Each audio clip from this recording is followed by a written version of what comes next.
This is the Average Guy Network, and you have found Home Gadget Geeks, show number 240, recorded on December 10th, 2015.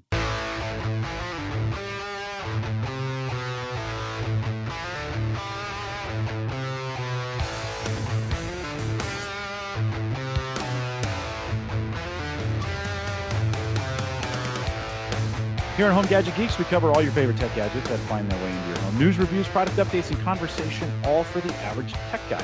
I'm your host, Jim Collison, broadcasting live from the Average Guy TV studios here in a beautiful Bellevue, Nebraska. Thank goodness for global warming. I shouldn't say that, but Mike, the weather has been amazing. Is it December in Omaha? Like, really?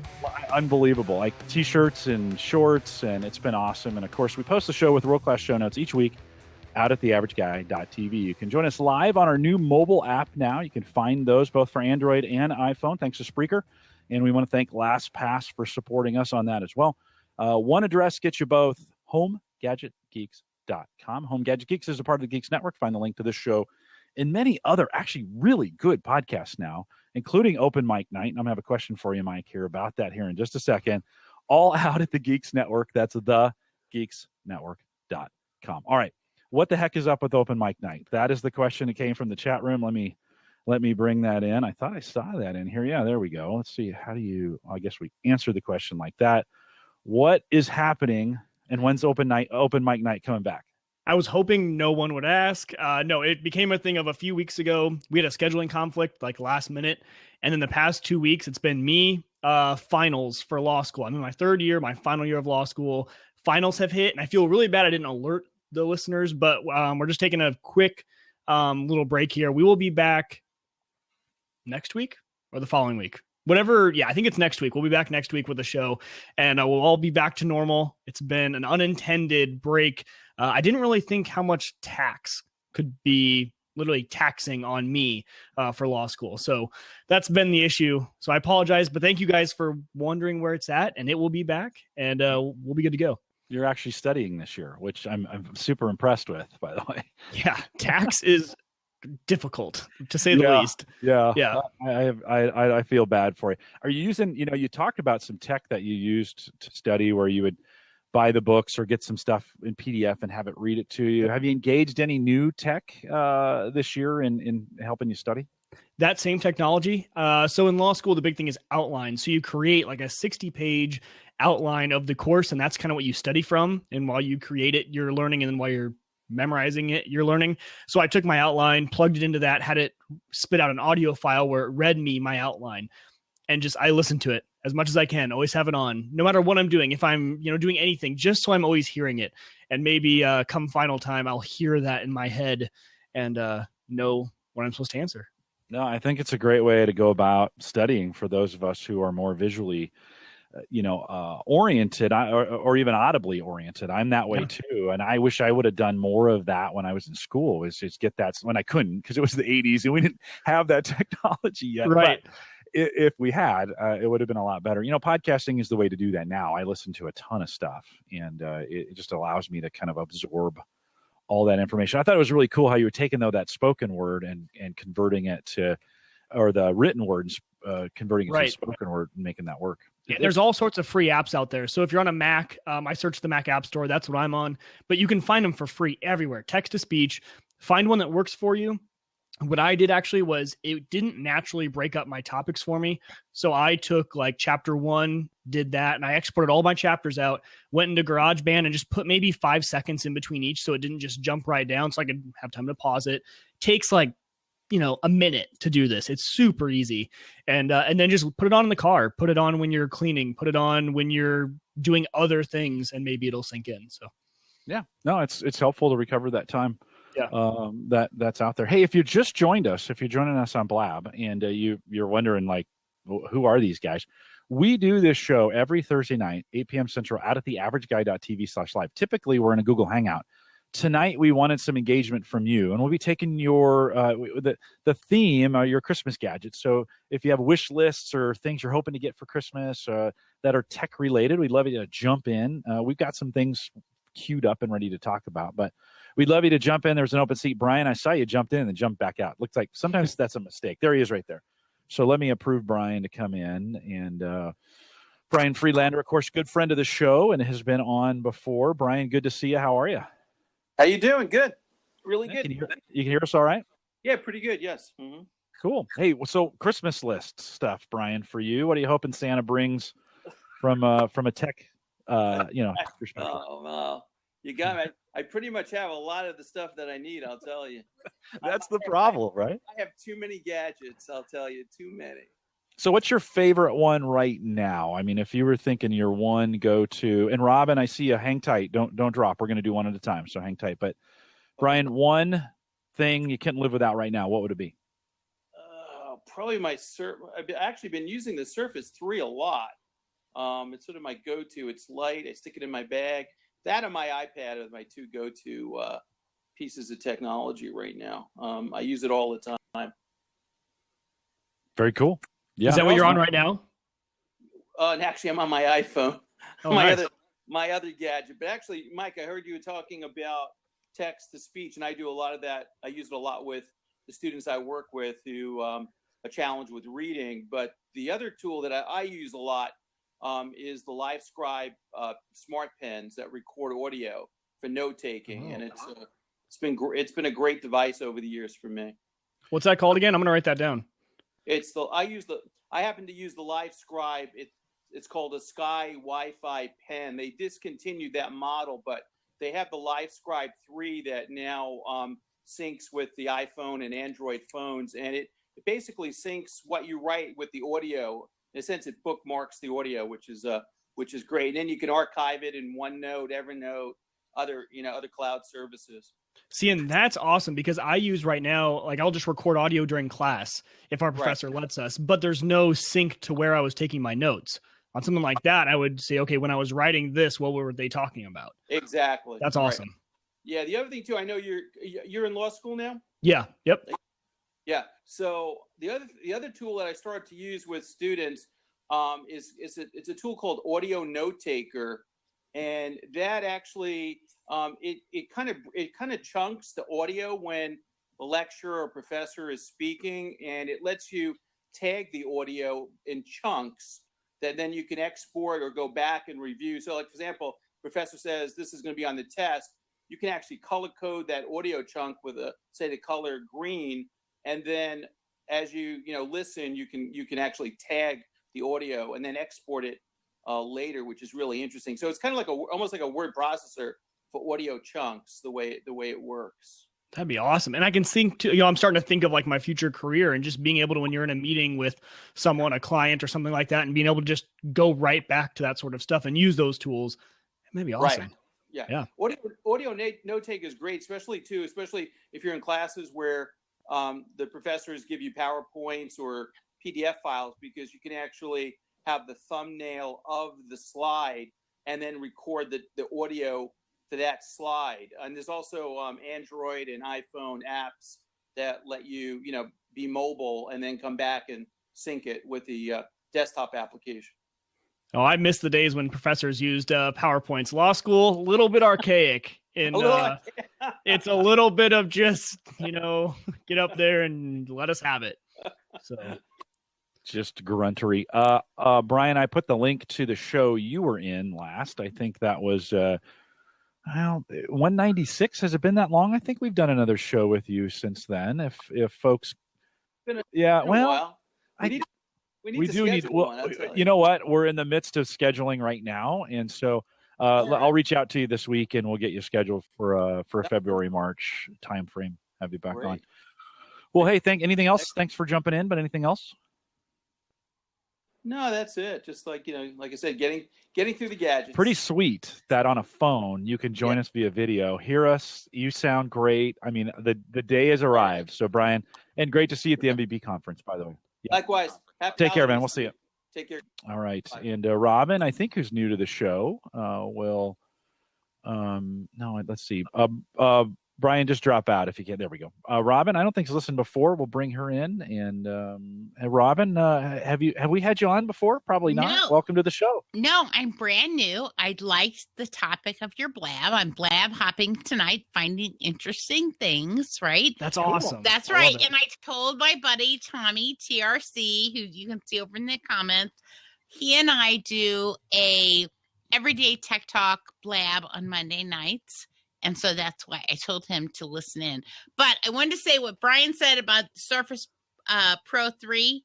I totally agree. It rocks. I'm waiting patiently for Santa to bring me my Surface Book. Oh, I know. You're going big time on that one, huh? Well, and I have to say, I have to disclose, I'm a Microsoft blogger, so I have a little, a few ins with that, so I'm waiting patiently. Good. But my home gadget thing that I am totally in love with this year is the Philips Hue lighting system. Yep. Right? So it's so cool. And I'm going to disclose again, that I got a starter set from Best Buy, but then my husband and I went and bought more Philips Hue lights on our own because we loved it so much. So we have it in his man cave. We have it in our bedroom. We're going to add it to the living room. We're going to add it to this room, that room, everything else. And for those of you who don't have Philips Hue lighting yet, it is so totally cool. You can make any environment you want with it, with any color. Don't get the white only bulbs. You want to get the bulbs that have all the different colors, right? Like $65. They're expensive, right? I don't care how expensive they are. They are so freaking cool. And it's really very funny because my husband and I, we tease each other with the lights, right? So he might be in the man cave still, but I'll be in our bedroom. And we'll change the theme for whatever it is. And it changes the light colors and stuff. And we just play back and forth and stuff. But it really is a very cool thing. And I think it makes a great Christmas present for families, things like that, that you can create this whole environment based on colors. And I love that you can take your own photos and create a theme based on those photos. And there's a lot of third-party apps for the Philips Hue system that will allow you to do even more than the regular app from Philips. But it's very cool, and I highly suggest it for people who are buying family kind of gifts or gifts for the totally geeky person on your list, this year for Christmas. It really is very cool, and we have totally fallen in love with it at our house. So here's the question. Do you have the Amazon Echo to go with them? We do not have Amazon Echo. You've got to do it. It's the best combination of things in the world. Why? So I'm sitting on my couch, and my wife and I love them. We have just the white ones. We're on a college budget, so we had to go with the white ones, but we've got them everywhere in the house. And I'm sitting on the couch and we want to watch a movie. I just say, Alexa, turn off the living room light. And she does it, and the light will come off. And when we're laying in bed, we have the remote to the Echo, and we'll just say, hey, can you turn off all the lights? And she turns off all the lights in the apartment. And it's kind of a cool, because I had the lights before I had the Echo. And my only complaint was I have to get out my phone to do anything. I could almost tap it on the wall quicker, but with my voice, I don't even have to think of where my device is. So it's kind of cool. It'd be my one suggestion for your next gadget. I totally understand what you're saying. They have a lot of different features for the Philips Hue. They have the wall mount things that you can mount inside rooms to tap to do the different things and that. And I love Windows and Android phones. And so I can talk to them quite a bit and have them do different things. And if this, then that, still your total buddy to a voice command and do all sorts of different things. So we have, like, our Hue lights are set in our bedroom to go on at a certain time, just 2 of the lights in the room to help my husband wake up in the morning. And then, because I go back to sleep in the morning after he leaves, they're set to go off at a certain time too, when he's done back there in the bedroom and that.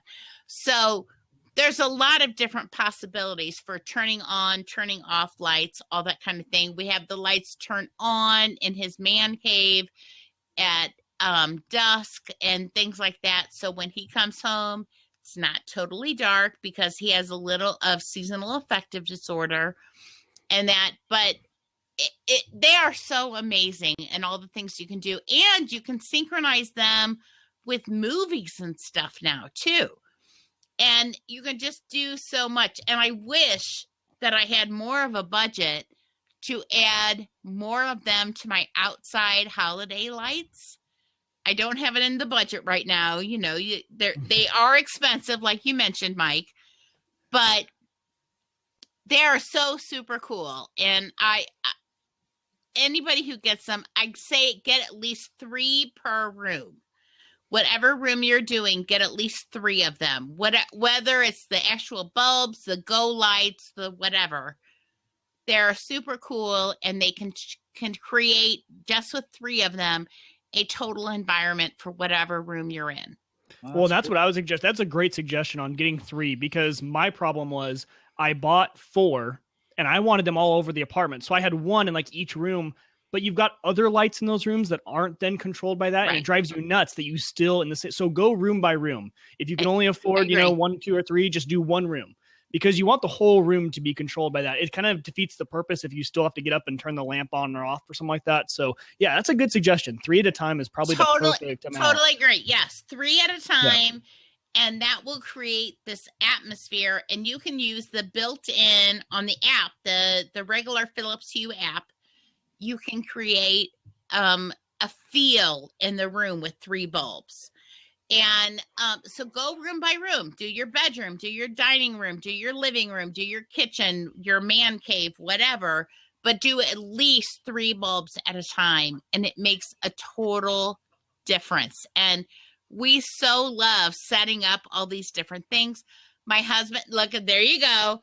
Yeah, so there's a Hue control on the iPhone right there. And we can control them through the Echo. Mike and I both. By the way, Christmas time, good to get an Echo. They've been $150. Right. I saw a pallet of them at Home Depot. Which, wow. They've somehow gotten them outside of Amazon. You can also do the notification center one too, where you've got the widget. So if you just want to open your phone and swipe down, then you've got your widget, which is kind of the way. If I'm not using Echo, that's what I use. Exactly. And like my husband in his man cave, he plays music, he plays guitar, he sings and stuff, and he sets it all up so the beat of the music is going with the different colored lights, and it's like it's a little nightclub in his little bitty man cave. And it's a rocker's dream. He totally loves it. So that's awesome. I know the price is still kind of high on these kind of lights, but it really is worth it, I think, for people who love this kind of gadget and who love to make an atmosphere in their home. No, it's a good Christmas recommendation. Robin, on Monday nights, where do people find you? What's your website? That kind of stuff. I am at robinsonlineworld.com. You can find me at Robin's World on most social media places. And then on Monday nights, myself and Tommy TRC do Everyday Tech Talk about 8 or 9 o'clock, somewhere around there. It just depends on our schedule here on Blab. And we talk about anything related to using tech for the everyday person, just like you guys are doing, which is why I called in Tommy when I heard you guys talking about that everyday tech. So Tommy is here listening now as well. That's perfect. Cool. Throw a link to those in the chat if you want, so we can all check them out. All right, I will. Thank you very much. And so happy holidays to everybody, and go get your Philips Hue. They're very cool. Thanks, awesome. Robin. Thanks for jumping in. Bye. Bye-bye. I'll remind everyone, she blogs for Microsoft. Brian Freelander had come in earlier. He's a Microsoft MVP for Surface. I'm a Windows MVP for Microsoft as well. And of course, Dave McCabe, who broadcasts with us on Surface Geeks and over at homeservershow.com, is also Microsoft MVP. So, we got enough Microsoft there. Hey, let's do an Apple question real quick, though. So Addie's out there, and she says, why hasn't Apple manufactured the finger scanner into the MacBooks? Oh, man, that is a fantastic question. One that I would like them to answer for me as well. I think they will. I think that's the next big addition. You saw them slowly roll it out, and it needed to be a process where they went with the iPhone first, something you have in your hands every day, and then moving up to the iPad, which they've just introduced with the iPad, and I'm sure it'll be in the MacBook soon. It can't come soon enough, though. And I think the way it'll be done is on the MacBook. I think they'll have it on there, obviously. But then I think the next set of keyboards for the Macs will have it built in so that for my iMac, I can also do it. But yeah, it's something, though, that on the computer, it's not as needed because once I log in, I'm pretty good. A phone is something you turn on and off all the time. So I don't think they're in a big rush to do it. But I do think within the next year, we will see that come. Yeah, but how easy would it have been to take that iPhone reader and put it in there, from a fingerprint scanning standpoint to be able Well, the thing is, in the past year, they've had big enough updates to their computer line that they don't need that feature yet. And Apple has been known to hold a big feature back so that you buy the next phone. And so with the new introduction of their brand new MacBook, the one with USB-C and all that sort of stuff, it was new enough. They've had enough big announcements. They haven't had to go to it yet. So I guarantee they're made. I guarantee they have it. It's ready to go. They're just waiting for that next push to throw it out there. All right. Very cool, Yeah. Addy. Hopefully that everybody who's wanting it's like, so I don't care. Just put it, just there put is. that thing I in will there. suggest an app. And I'm going to totally forget the name, but I will come up with it for the show notes. There is an app that on your phone, it uses Bluetooth, and you tap your screen of whatever device you're using. Obviously, it's just using Bluetooth proximity. And if your phone is unlocked, it will unlock your computer. I used it for a long time. I want to think it's something like Bump or Tap or something like that. But look for an app like that, because that's what I use all the time. Because then you do, right? You have your thumbprint on your phone, you unlock your phone and you tap your screen and it unlocks your Mac. So very cool technology there. It's an app that you'll install both on your Mac and then on your phone as well. All right. Very cool.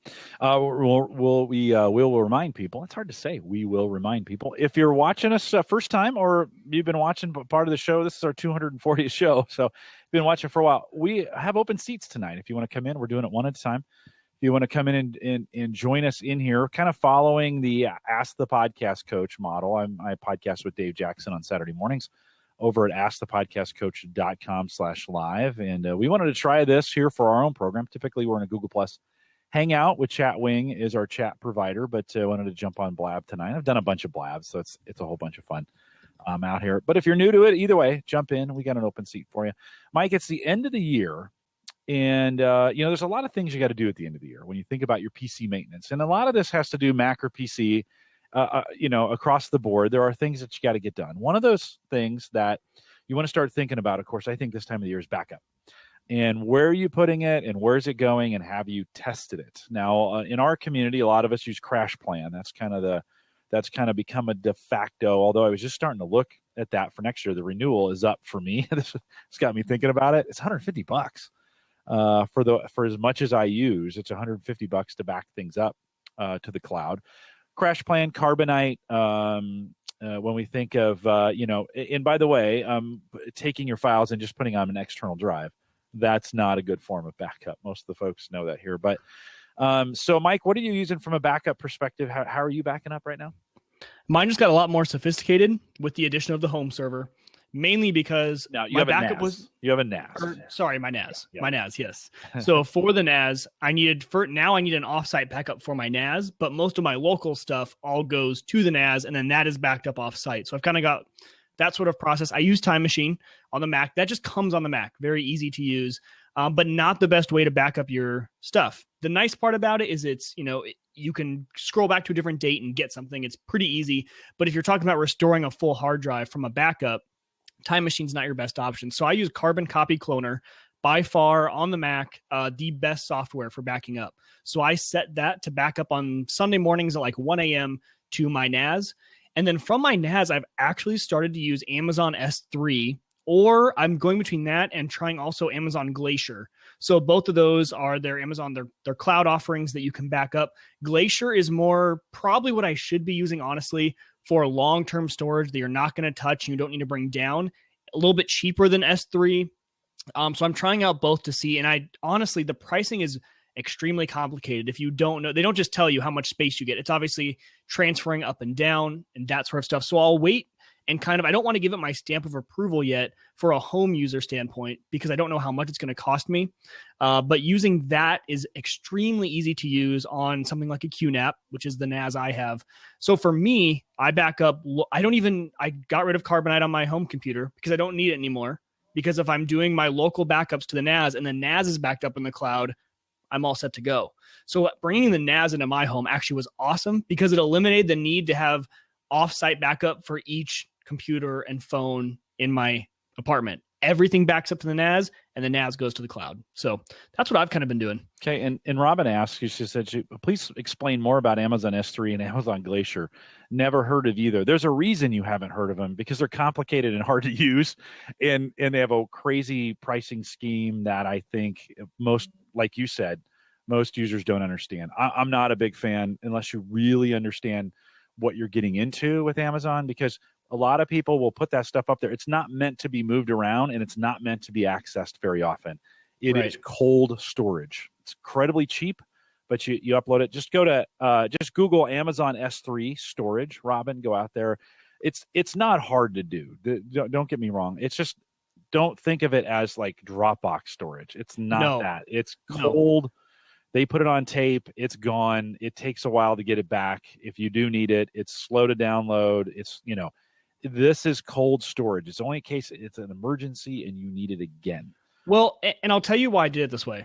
I have it set up to back up. My NAS backs up to the cloud every 1 or 2 months is what I set it to do. I think I'm going to switch it to 2 months. And the way I do this is because offsite storage is meant for if you have a fire, a flood, something happens to your local storage. And that is, although you need to plan for it, extremely rare. So that doesn't need to happen very often. And things like Carbonite and CrashPlan are fantastic. And if you have one computer, I definitely would suggest using them because they're user-friendly, really easy to use.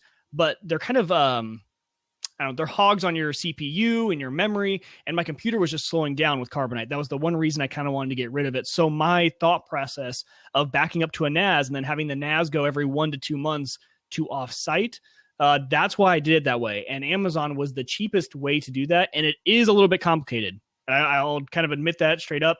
And it's really not meant for your home computer. It's meant for something like a NAS, a big chunk that needs to be just stored somewhere else. So that was my thought process going into that. And it saves my CPU and my memory of all of my computers. And those are just backed up. So most of the time, if something goes wrong, I'll have it on my NAS. Now, if something like a fire happens, yeah, I might lose a month or 2 months worth of data, but it's not too bad. Yeah. Well, the best backup plan is the one that works for you. Make sure you are tested. This is one of those things you need to do. Actually find a file that you have locally and then try to download that and find it and get it back on your cloud provider from that, and that's the test. Can you get it back? And this is a topic we talk about on Home Server Show all the time. We just talk about it more now. And so I don't want to get too deep into this. I just want to remind you, it's backup time. You got it's Christmas time. You're getting some new gadgets and some of those kinds of things. It's time to start thinking about backups, and the backup that you use, the one that you use and the one that you can get data back from is the best one for you. So think about that. There's a bunch of different ways to get it done. Just remember, moving one file from one place to another is not backup. Like if you have music and then you put it on an external drive and that's the only place it is, not backed up. If it's just in the cloud, not backed up, right? Because you don't have it in any of the locations. Ideally, for most people, a local copy on their PC that they're using often, a second copy stored somewhere else in the building in case something happens, crashes, viruses, whatever, that's separate from it, and a third copy in the cloud. That's kind of the ideal situation for everybody to get it done in bunches of different ways to do that. Just a reminder, it's time to think about your backup. And of course, we talk about it a lot here. So if you're new to the show, we got a lot of topics about it out there. I'd love to help you get that done. A couple Black Friday deals and a couple deals that are going on right now that I just want to make you aware of some things, especially on the Windows side. When we think about antivirus, we talked about some of that in a show with Kevin Schoonover a month or two ago. But you might want to start looking, depending on what you use, you might want to start looking. Some of these, like Bitdefender, ran a $20 3PC deal during Black Friday. And I was able to pick up my antivirus, and a really good antivirus, $20, 3 PCs. I was also able to pick up, it was $18. 3 PCs. Acronis, which I use for local backup sometimes, and they got a whole bunch of tools every year. They do the license model. I found a deal for $20 that got me an upgrade plus an additional license this year. So, watch your email, watch those things. I got that alert via email, and you might want to look for some of those things. So if there's software that you're using, that Malwarebytes is another one that we use on the Windows side all the time. They're running some deals. 3 PCs, $25, and I think I got that at Newegg.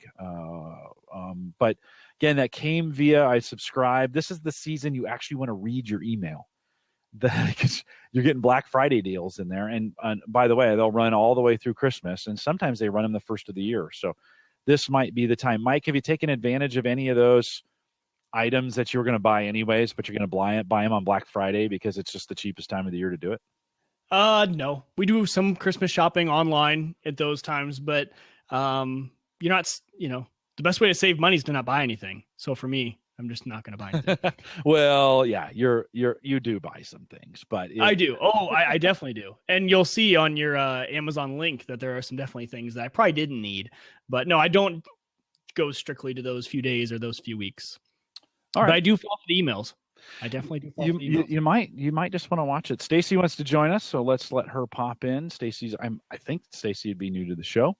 Oh, she was there and now she's gone. Stacy, jump back in again. Well, it is. Everybody talks about how easy it is to get in Blab, but I think it's easy to watch. It's not always easy to connect. Well, the problem is the first time you get in, you have to set your camera settings, and if they're wrong at all, you've got to get back out, reload. That's true. If it's your first time, or if you're changing settings. So another question, Mike Gord jumps in and says, "What do you recommend for long time or long-term storage, family photos and such?" Any thoughts? Well, I mean, this is kind of what we talked about. I have a backup that happens all the time on my computer. Anytime I change a file, it's backing up to my NAS, and that's sitting there. My NAS has a lot of storage, so all of our photos are stored there. And then, like I said, for beyond that, I use S3, but I did use Carbonite for a while. I also subscribe, though. I think it works well, is if you're on Apple products, is the iCloud storage. So all of my photos are backed up via iCloud. I bought 200 gigs for, I think $4 a month or something like that, $3 a month, which isn't bad. And so it's just an extra form of backup. But as far as storage goes, I love NAS units. I'm a convert. I had them on an external hard drive. You're much more likely to run into problems with those breaking on you, running out, wearing out over time, compared to red WD drives in a NAS. So I don't know, Jim, you're the backup guy though. I'm kind of new to this whole thing, and Mike in the chat room pointed out my system is flawed. So well, I need some training. I need to go watch Home Server Show. Getting called out by the chat. No. Yeah. By the way, homeservershow.com. If you're new to our community, homeservershow.com. We talk a lot about this, but 4 things that I can think of just right off the bat. 1, Amazon offers, if you can download their app, they offer unlimited photo storage right now. So you can. I think. Sorry, who does? Cut out. Amazon. Oh yeah. I think if you're a Prime member, you have unlimited photo storage. It'd be a great way to do it. There, I think the app on your phone will automatically do that. And then if you think of like Dropbox, MediaFire, OneDrive, or Google, their new Google Picture offering, whatever that is, I forget. They renamed it something, but you can download those apps on your phone, Android or iPhone, and have those automatically moved up to those. And I actually do 2 different ones. I go to both the Google site and I go to OneDrive. In the Google one, I just never mess with. Those are just out there. I don't ever mess with them. They're there in case I need them. That's my emergency place. And then the OneDrive is where I go when I want to change them and download them and do those kinds of things. But lots of great opportunities for you to move your pictures off your phone. Not physically, but I mean, copy them. Just realize the more you sign up for, the more that stuff's going to be uploading, on your phone, right? Every time you take a picture, it's gonna update and upload. So, I like for photos, since you want to get to them, those are something I would avoid the S3 kind of stuff unless you're just going to put them there and forget about them. I think there's enough cloud offerings that you can go to where you have one where you can put them all. Keep them there fairly inexpensive and just never mess with them. And they're always there. So Stacy, instead of coming in, she's going to ask the question, where do you set the camera settings on the Mac, Mike? Yeah, and I thought she meant like what's a good app for setting camera settings. Good, so I sent her a link to one, which is webcam settings. So we'll just mention that. But secondly, on the Mac in Blab, I didn't have luck in Safari. I had to switch to Chrome. So if you're trying Safari, try Chrome. And it's in the address bar where you would type in an address on the far right. Once you're in Blab, you'll see the camera. You can click there and choose your mic and camera. Yeah, you'll see the camera icon up there. So do that. Stacy, join us here in a second. Gord asked another question, and he says, "Is it so? We were talking about pictures. Is Is it going to be reliable? Well, that's the $64 million question when we think about using cloud storage. Is it? Things change all the time. And this is where one of those things you got to kind of stay up on it. Over at Know It Guy, KNOWITGUI, knowitguy.com. I have a cloud storage guide that's out there. I haven't updated it in a while, but it lists all those cloud storage offerings that are out there. And, sometimes they close down. And so you got to kind of pay attention. Certainly the ones from Google and Amazon and Microsoft are probably going to be around a while. And so those are going to be good offerings. But with anything, you got to hedge your bets. Okay, let's see if we can get Stacy in here. See if we get her camera settings right. This is always the challenge. Like I said on Blab, this is always kind of a challenge. Dave, but you can't even do it in Google Hangouts. So this is fantastic that we can bring in guests. True. No, love it. So Stacy, we're not seeing you yet. If check those camera settings. And if you changed your settings, if you changed them or if you set them for the first time, you have to close out or just refresh the page. Yes. And then try it again. That's for true. those to take effect, you have to refresh. Reboot, or not reboot, but refresh your browser. The other thing is make sure Skype's not open. So that's another thing. All right, here she comes. We'll try it. We will try it again. Stacy, hopefully. Yep, I think we're going to be good. Hey, Stacy, you made it. Woohoo! Awesome. Welcome to Home Gadget Geeks. How can we help you? Awesome. Well, first of all, I just want to say thank you so much. You have no idea. I'm extremely technical. I have been for over 30 years, believe it or not. But I actually did not see the camera up in the window. And for several weeks, I installed ManyCam because I really want to be able to do presentations on Blab, have virtual windows. I also downloaded CamTwist, and I kept getting a CamTwist screen up. I couldn't get, I didn't know what to do. So I'm amazed that you helped me in moments just in time for my Blab that I scheduled for tomorrow morning. Good. No problem. Glad. Thank you so much. Good. That's awesome. Stacy, one of the things before you go on, one of the things Blab announced tonight is they're bringing SlideShare and YouTube videos to Blab in the next. They didn't say a time. I'm going to say in the next 30 days or so. So wow. That would make it a lot. I know ManyCam, people have been trying to use that on Blab, and I know they've had varying success on it. You might want to kind of keep an eye on the Blab blog because they may be making some announcements. They showed it off tonight, so it's working. Really? So is it on their blog? Can I go see the details there? You might want to. Yeah, blab.blog.com or whatever. It's probably blog.blab.com. But yeah, head out to their blog, take a peek. If it's not there today, it'll probably be there tomorrow. But they just announced that tonight in a kind of a global Blab hangout. So that's fantastic. Yeah, I'm excited about that, very much so. So you guys are doing a great job here. There's so many things I could actually ask you about or discuss. Now, it's so funny. I was Blab hopping. Was there someone on here a little while ago talking about the Livescribe pen? Was that on this Blab? Yeah, that was here. So I'm a huge fan of theirs. I've been using a Livescribe pen for, I want to say, almost 10 years. And it's funny because the first one I had was, I believe, the Pulse was the first one. Then I had an Echo. Then I had the Sky. And now I have the newest one, which is the 3. And I actually don't like it as much because even though it works with your iPad, with your iPad, depending on which one you have, or your iPhone and even your Android, it doesn't record the audio in the pen. And I really liked it when it recorded the audio directly in the pen because sometimes your phone doesn't work. It's just not, and actually it's a lot more private. People don't have to know what you're doing when it recorded it directly on the pen. So I actually am going to go back and get another one, I want one of the older models because I think it works a lot better.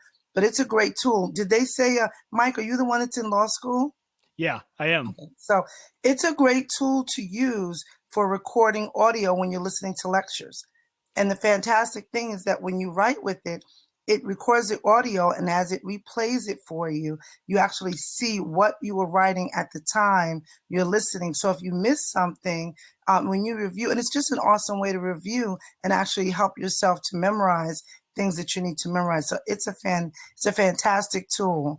The one that I wanted to ask you guys about was actually, I just got Alexa, and I can't say it too loud because if I say it too loud, of course she's going to respond. We call her Lexi when we're talking about her. Oh, cool. That's a good idea. Yeah. That's a great idea. So I was just wondering if you guys had any tips, any suggestions, anything fun or useful you can tell me, any hacks for working with Lexi. I'll let you start with that, Mike. Okay, well, first of all, I use it all the time. I'll just tell you what I use it for is my lights, all of my lighting.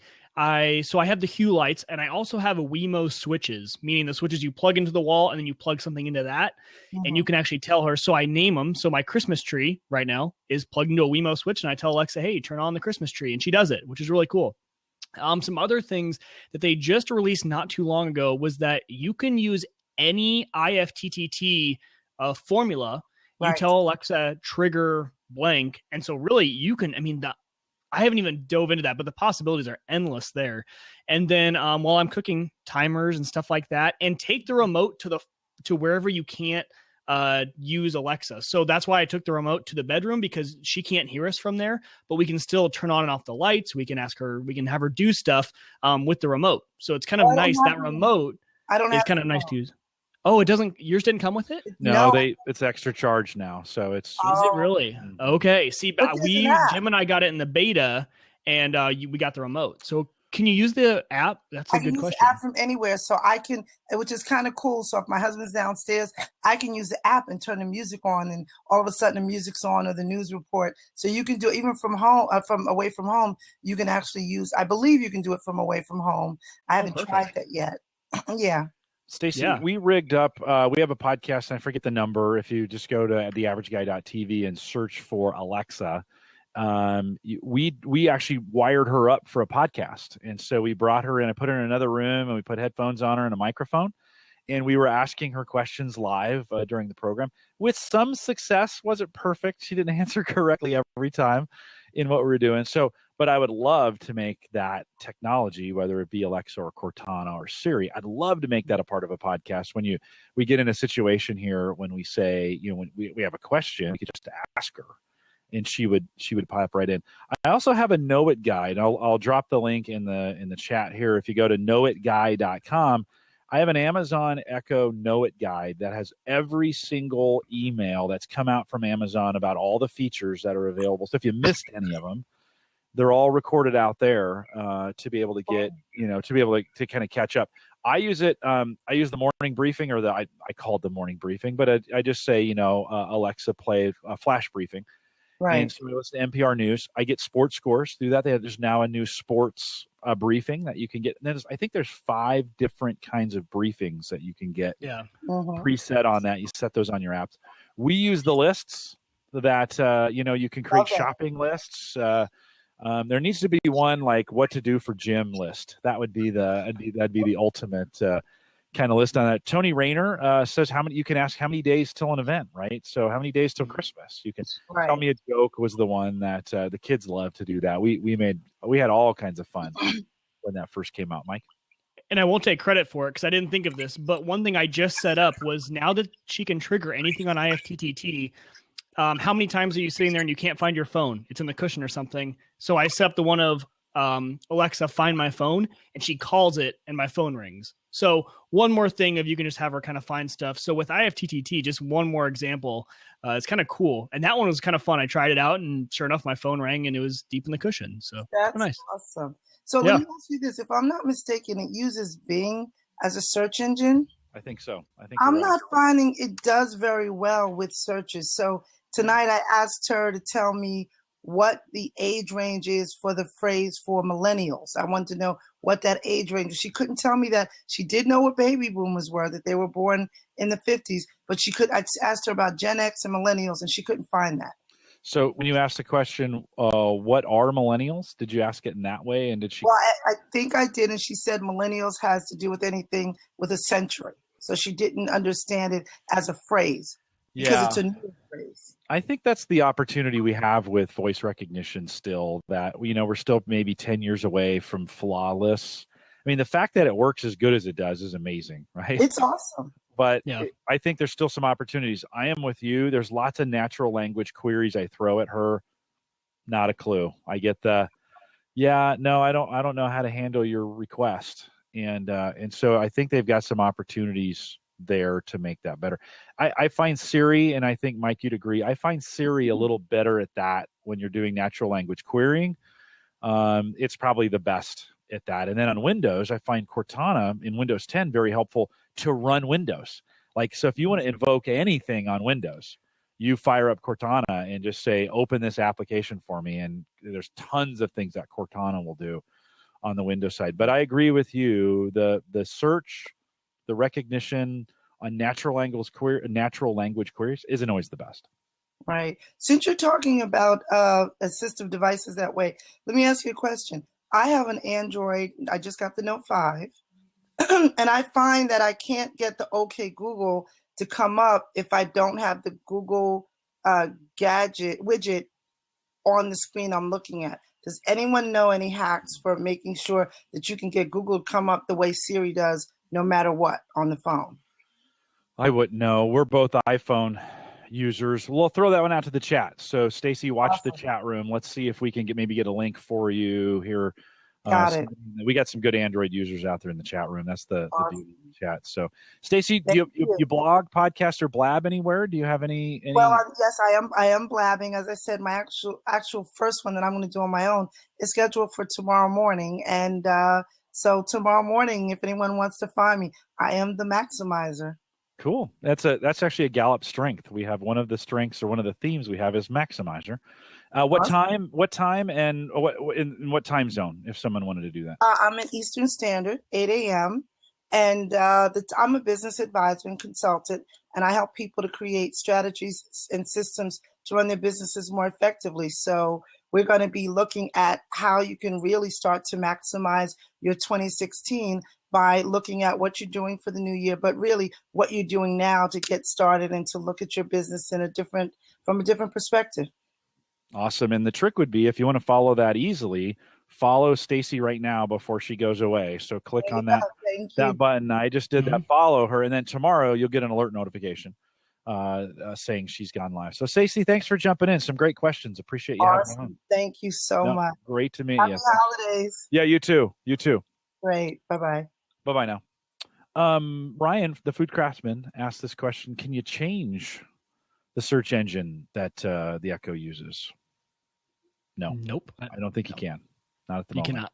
That is a walled garden. And it's surprising that it's Bing, to be honest. Yeah. That's a little surprising that they didn't go with Google. But, I mean, to be perfectly honest, there's nothing bad about Bing or Google. They're actually both very good. It's not Bing's fault. I think that's what I was going to mention when she was talking about that. That's a limitation on the Echo and, the voice recognition and her being able to know what to do with what you're asking her. Bing would find the answer just as good as Google would. It's just getting that to Bing is the problem. Yeah. And then he also asked the question, do you think I would enjoy the Echo? Yes.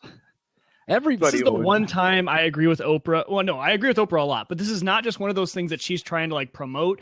It's honestly one of those things on her list that everyone should have. It is, I tell you, it's just the way your house needs to run. It's the way everything needs to happen. It is. It's the future. It's the future for sure. And it's just a glimpse into it. And it's they got the design right. This is the important thing. I think they got the design right. Now the functionality will come with updates and it'll get better as we have it. But for nothing else, the using it as a speaker, like you said, the design of that thing and how great the speaker is and how good it sounds, that's the one speaker we need anymore. In our tiny living room, again, we're not audio people. We don't need, if you had huge speakers, that's one thing. But if you're looking for just a way to get music into your home, the design, like you were saying, is amazing. Yeah. So we have the integration in with the lights. And I don't know if it's integrated. I don't think it is with Sonos yet. But when we get that integrated into the sound system in the house too, for those folks that have the premium audio sound, and you could use Alexa to kind of control the whole piece of it. And I would imagine eventually there'll be an app, and I need to dig in a little bit more on this, but is listening on my phone so that I could just call Alexa out from my phone and treat it like a Siri or treat it like it's right. It's not right that Google hasn't named their search, right? They need to. Yeah, it just can't be called Google. But okay, the one thing I was thinking was they will in the future, I'm guessing, pair with Spotify. Right? Spotify is the one music service that's really missing from them. That's a huge user base. And the one thing that I love about Spotify is I have a Spotify app on my phone, on my laptop, on whatever. And the app knows where your music is playing from. So for example, if I'm listening to music on my Mac and I get on my phone and open the Spotify app, I can change the song that's playing on my computer. So technically, if we could get Spotify hooked up and Spotify knows what device I'm listening on, if I'm listening on something that's plugged into huge house speakers and I tell Alexa to change the song on Spotify, Spotify already has that built in where it can change the song. Hannah and I have dueling Spotify. She'll be driving in her car. She'll be going to work and I'll change the song in her car from home. I mean, it does it from anywhere. So that feature is already built in. So my guess is that when Spotify comes, that'll be a huge kind of step up for their music program if they want to pair with them, though, because obviously they want the Prime Music to take off. So I just don't see Prime Music being long-term. Well, the one thing I want, can I just say real quick, is I want little tiny wireless speakers that you can stick anywhere in your home and they all connect to Alexa. Yeah. Because I know you could buy more than one Alexa, but if you could just have little tiny microphones all over your house, have a bugged house that's always listening, now that would be cool. Yeah. No, for sure. And we have a great chat room. I think Tony found an answer to that question about the triggering that on a Galaxy Note 5. So Stacy, have a peek at that, the link that's in the chat room. And a good reason why to come out live. It's hard for me to get all of this interaction in the show notes going forward.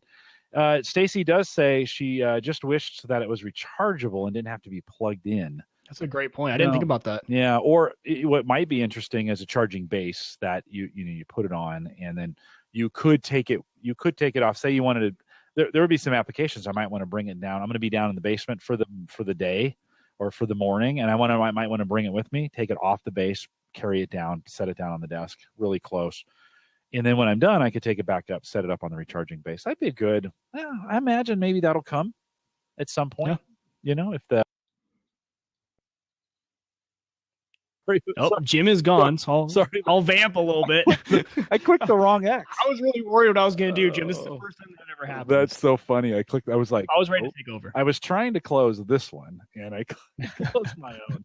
That's hilarious. Anyways, if you're new or if you've been listening to us forever, we are taking your questions, and I'd like you to call in when I'm here. I mean, obviously, I don't know which box to check when it comes in, but if you'd like to either drop your questions in the chat or you can just jump in here. And we've had quite a few, Robin and Stacy and Brian before that. If you want to jump in and chat with us, you can do that as well. Sorry for disappearing there when we went away. I want to read a couple. We are in our Facebook group, very active Facebook group, a lot of helpful conversation that goes on there during the week when we can't be podcasting, asking your questions.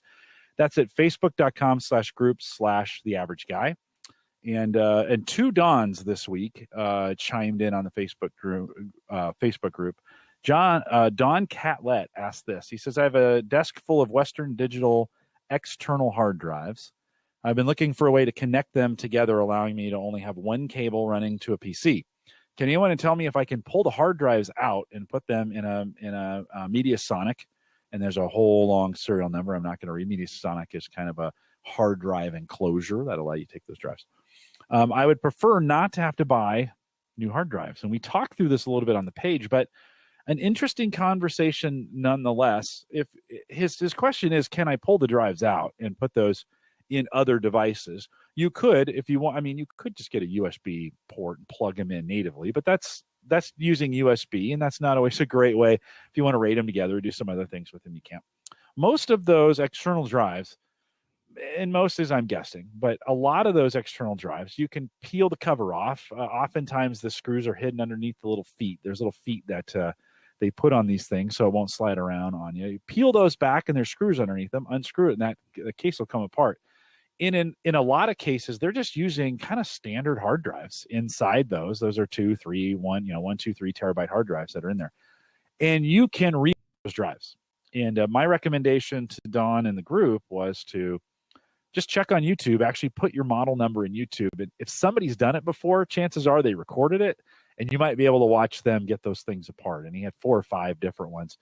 That would be my recommendation. Check. Not all drives, well, you won't be able to take them apart, separate them from the board, and then have your data still work.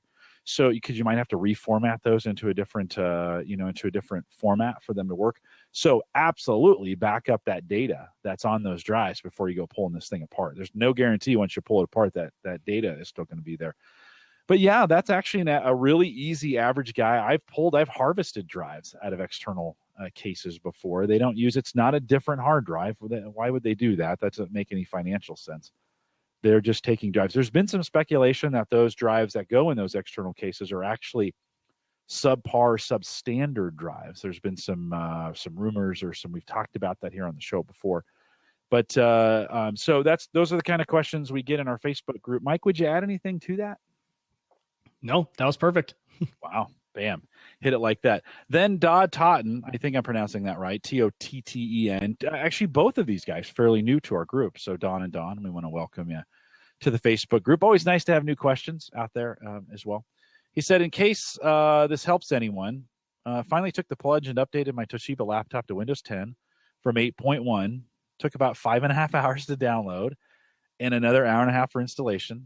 Neither the Wi-Fi or the Ethernet ports would come up. Hours of reboots and Googling thanks to his MacBook. Yeah, so Mike, you can MacBook came to the rescue. Yeah, my suggestion on doing any work with a Windows machine is always have your Mac to the side because you'll need it. Nicely done. The way to back up a Windows is to have a Mac. Nicely done. So they looked it up, indicated that there was a common problem for these particular Toshiba laptops, and it's not just these Toshiba laptops, by the way. And to uninstall and reinstall the drivers as a final, kind of a final stab. Power cycled and whoosh, the ports came up okay, and I didn't need the driver to reinstall. A few other nuisance glitches that were more easily solved. Let me just say this with Windows 10. It's chore. It is a chore to get Windows 10 upgraded. And the upgrade process itself is not particularly clean. And it's really bad with the drivers. And we've been recommending for a while, if you're going to upgrade to Windows 10, don't. Not right now. I would actually wait until after the first of the year. I think there's some stability coming with Threshold 2 that still has to get some things worked out. The other recommendation we threw out there on Facebook is don't do the upgrade. Actually do a fresh, clean install. The ISO you can get now for Windows 10 supports using the keys for both Windows 7 and Windows 8.1. And so you can run the install, put those keys in. It's supposed to recognize it at that point. By the way, back up before you do anything along these lines. Make sure your data is backed up. But you can use those keys now and do a fresh install of Windows 10. And it's going to load all those drivers fresh, and you won't have any of those update problems that come with the upgrade. But just hold off. Trust me, take my advice. You don't need to go to Windows 10 right now. It's going to be free until July 28th. You don't have to do it right now. Wait till after the first of the year and enjoy Christmas. So, again, Don, thanks for dropping that in there. Mike, you tried to upgrade a Windows 10 unit that couldn't be upgraded, and that was kind of messy, wasn't it? Yeah, that didn't go well, and that was my first experience with really Windows, so I didn't even know how to restore it. It was... But, you must have confidence in me. This makes me feel really good that you're not suggesting Windows 10 for everyone else. But for a Mac guy, you'll give me a machine. Well, if it's already on there. If it's already on there, it's fine. The upgrade process by itself is the problem. It is. And it's causing a lot of stumbles. Now, I've loved it so far, to be honest. It's been great. And let me be honest, Mike Howard in the chat room, he says, really? None of my machines, I've upgraded 6 of them without any issues. Yeah. That happens, right? That actually happens a lot. There's a lot of upgrades without problems. There's also a lot of upgrades with problems. And it's just the holiday season, and I just don't think you need to do it right now. That's one of those things. Just wait. There is no good reason for most people. There's nothing new in Windows 10 that isn't already in Windows 7 or Windows 8 for the most part. And that's not a true statement in a lot of situations, but everybody's itching to get to Windows 10. I just be like, just hold off. Just get through the holidays. Let's just get to maybe January, February, and that would be my. Now, if you've done it already, well, and it's worked great, hey, good for you. I've done it 2 or 3 times. I did it with my Surface, and actually I didn't like it so much. I blew it away and reinstalled from scratch to get that Windows 10 experience, and it's been a lot better with the drivers. So the recommendation is to wait for Windows 10. Anything from the chat room there? I haven't been able to keep up. What's going on out there? Well, Lopta, I'm sure there was humor put in it, but he had the best line. I've never liked Lopta more than right now. He said, I upgraded my wife's Windows PC by unplugging it and never using it again and buying her a Mac Mini. Yes, I understand, Lopta. There's probably some humor in that, but I've never loved you more than right now. So I had that typed out, but now I said it, so I'm going to delete my typing. So there's no record of it. Yeah, well, it's great. One of my favorite things about having you on the program is we've got the Mac side, the Mac point of view, and it really is a Mac and PC world now. And those a lot of people have both, which is crazy, to think about. And I gave you this Kangaroo, this Windows 10 Kangaroo Mini PC that you've had it 2 weeks, I think. Yeah. Now, because we talked about it last week. What do you think? What's your experience with Windows after 2 weeks? Well, I'm pretty upset with you, Jim, because I really enjoyed being able to just hate Windows without having any reason to hate Windows. And now I can't do that. Now I got to say, oh, actually, I like it. Or now I've got to lie. I didn't have to lie before. I hated it because I never used it. And now I've got to say it's pretty good. I even came out of my office the other day, told Hannah, hey, if we ever need another computer, I'm okay if it's Windows because Jim's got me using this one. It's actually going pretty well. But as far as the Kangaroo goes, I'm still using it as my daily driver for most things.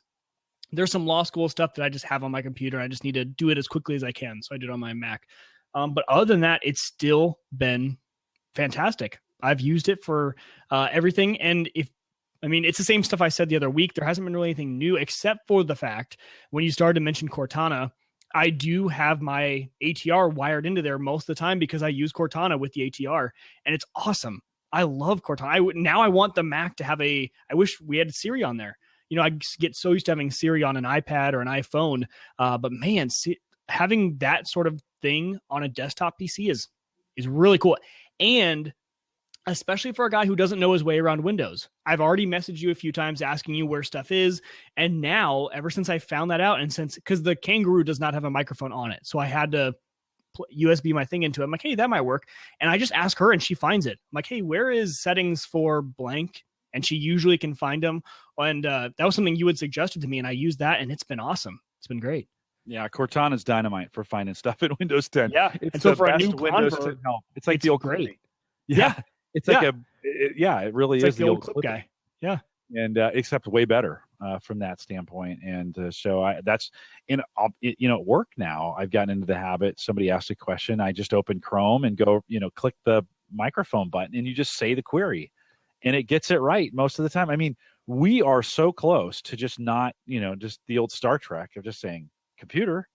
And then, that's what I'm wondering. When is it going to be socially acceptable to, in the office, I think start it's close. talking to your devices? I do it all the time.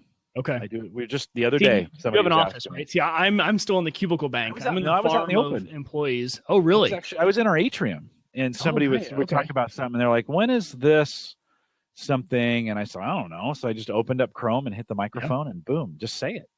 I would love to dictate to my machine. If I wasn't in a cubicle where everyone else would be really annoyed with me, I can dictate way faster than I can type, and I can do multiple things at once while I'm dictating. I can be reading through the contract, be dictating what I want instead of, being all tied up. So even just dictation is something I wish I could do. But I think we're getting closer and closer, like you said, to that being normal. Dictation still have a ways to go to be accurate. I mean, it's terrible when it listens to voicemail messages, and we've got some way to go. But understanding the question is getting better. And I think once that gets better, the dictation will just come. So pretty good. Stacy asked one more question. She says, I have a Windows XP running on my virtual parallels virtual machine. How can I upgrade to Windows 8 or Windows 10 for free? And you can't. The Windows 7 and Windows 8.1 are the only two operating systems that Microsoft is allowing to come forward. XP would have been upgraded to Windows 7 in its day, and there was actually some really cheap ways to do that back in those days. So, Stacy, I hate to say you're out of luck from that point. If you can find an upgrade, a Windows 7 upgrade option, you might be able to find that on eBay, where somebody will sell you the discs to be able to do a Windows 7 upgrade. You could take that XP instance, get it to Windows 7 first, then upgrade it all the way to Windows 10. That would be a way to do it. You're not going to find that in retail stores. That Microsoft has long stopped selling that. You're going to kind of have to find that on the secondary market.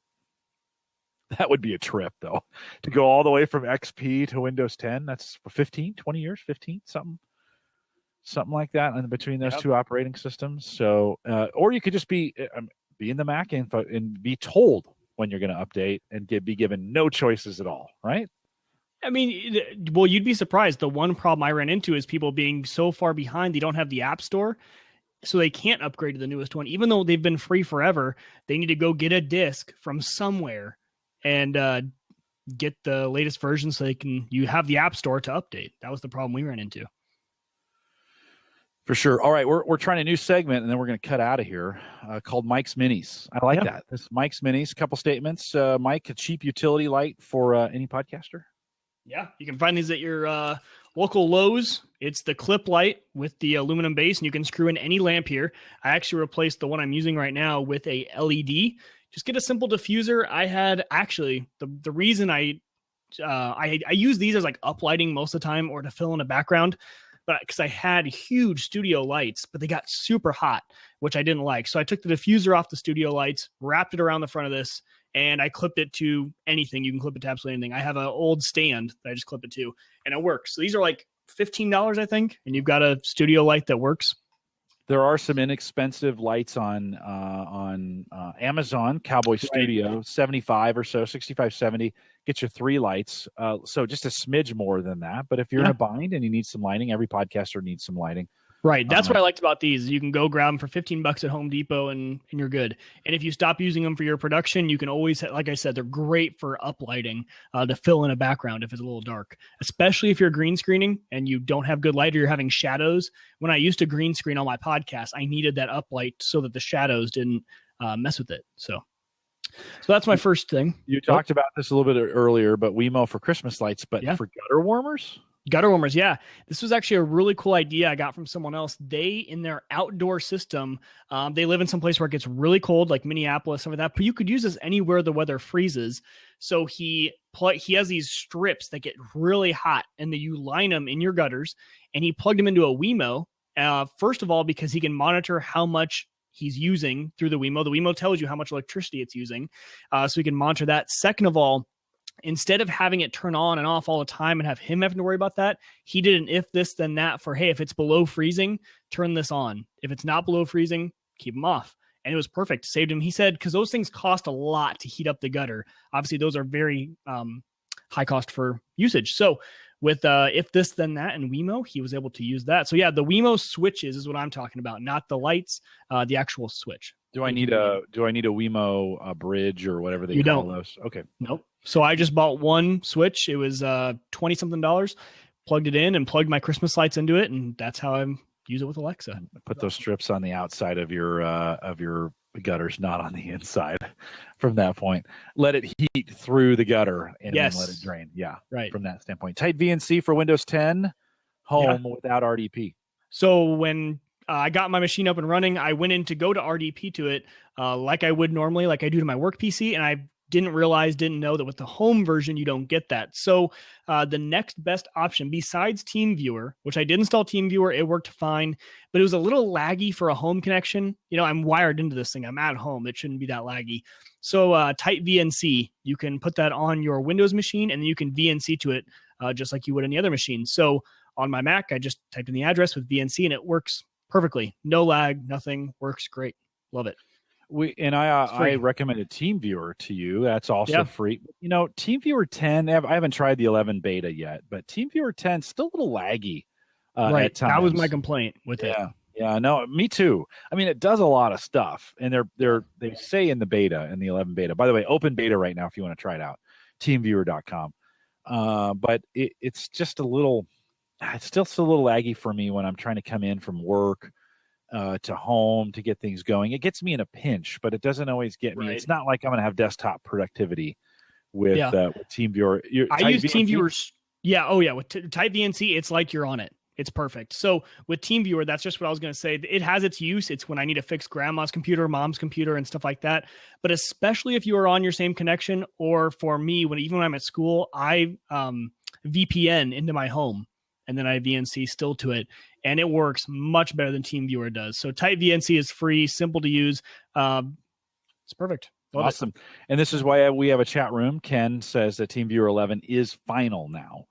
Oh, and nice. So if you want to go out there and grab that. Ken, is it any faster? And that's an unfair question to ask in the chat. But and then Spotify year in music.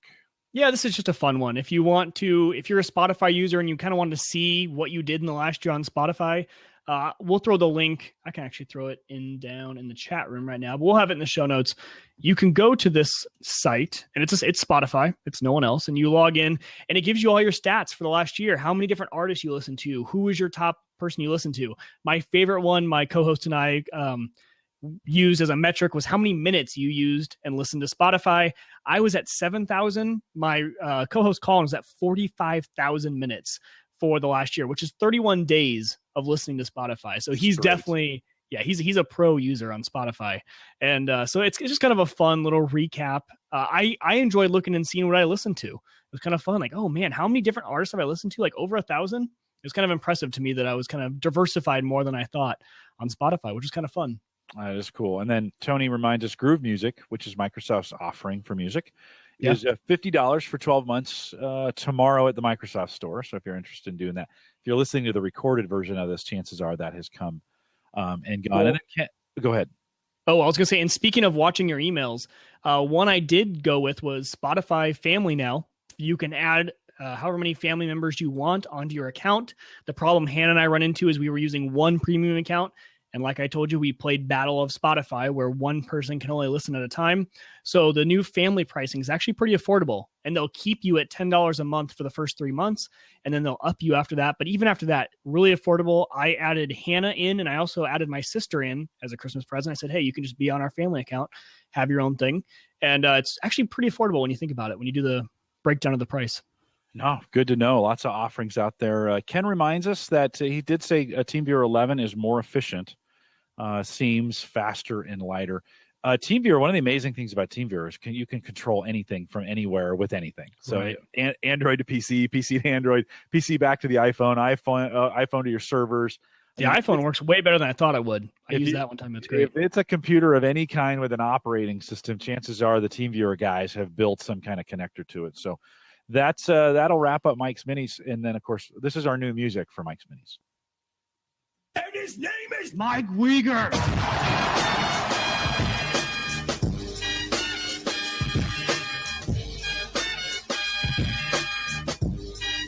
I love it. Love to be able to play the music. So apparently a meme that is going on right now around the internet. So if you missed the link in the chat, I'm sorry, but you can just go search for it, John Cena on YouTube. And there's a whole Vine compilation of people who use it. Very cool, Mike's Minis. Well, Mike, hey, we made it through a whole show on Blab. What do you think? And then some. Yeah, what do you think? I love it. I didn't know if you wanted me to tell you this now or in private, but man, this is awesome. No. I like being able to bring in the community. I mean, look at that. And the people that joined were, well, two of them of the three. I think we have 3 people on. Two of the 3 were new users or new viewers who had never viewed new before. Listeners. Yeah. So a huge thank you to them for coming out, finding us, and actually hopping on. That's the fun of Blab, is that there's people out there looking for stuff to watch and looking to contribute, and they can, which is really cool. So I loved having those people on. They were great, and I love Blab. Yeah. Well, if you're new to I'm coming back to video on open mic night, actually, after, we had this whole scheduling thing. So we're going back to video now that we can schedule wise. And I think I'm going to come to Blab. I think it's going to be what we use. It's super easy. I'm not going to lie. I am not. Well, I don't know. This was kind of fun tonight. Maybe this will work in the format. I mean, we took way more callers. Not when we have a full-time guest, I don't think. No, it's great for this type of show where it's you and I, and we're doing the type of show where we want some guests that aren't scheduled. Yeah, but we could lock the seat. I guess we could. You can lock the seat like that, and that changes the whole, call-in option. To be honest, I did not expect to get as good of callers in. Yeah, they were great tonight. We just super good quality, asking great questions, really adding to the content of what we're trying to do. So for those of you who called in, Stacy and Robin and Brian, thanks for jumping in the blab. I guess we should say they blabbed in on that. Thanks for blabbing in with us and the content. If the first time you've seen Home Gadget Geeks, we're on show 240. We've been doing this a while. Hasn't always been this way, but it is now. And we'd love to have you come back. You can find all our stuff over at theaverageguy.tv/live. We've got a couple shows out over there. You can find Mike at the 2980network.com. That's network, right? No S, network. Yeah, 2980network.com. And he has a show called Open Mic Night. That's all about Mac and Apple and what's going on in the Apple empire. And then, of course, we're part of the Geeks Network. And if you want a Windows podcast that's really, really good, you should be catching Windows Observer with Rich Hay right now. Rich is on his game, and it's 30 minutes of some of the best Microsoft news. That's how I get my news now. Yeah. And Rich is on the Geeks Network. So head out to thegeeksnetwork.com. It's a podcast you can download and listen to in a week. And Rich does not waste any time. I mean, this is not a chat, jib, jab. Hey, how was your day? Oh, I ate a banana today. Oh, did you make pancakes? That kind of stuff not happening with Rich Hay. It's all Windows all the time. Very, very, moving on. The other one, the Agnostic Tech Podcast is another one that I like. Darren and John are out there, and they kind of they cover some of this stuff, but man, they are super thorough. Anything they're testing, they are diving into it, and they don't care what the technology is. It could be Apple, it could be Android, it could be Windows.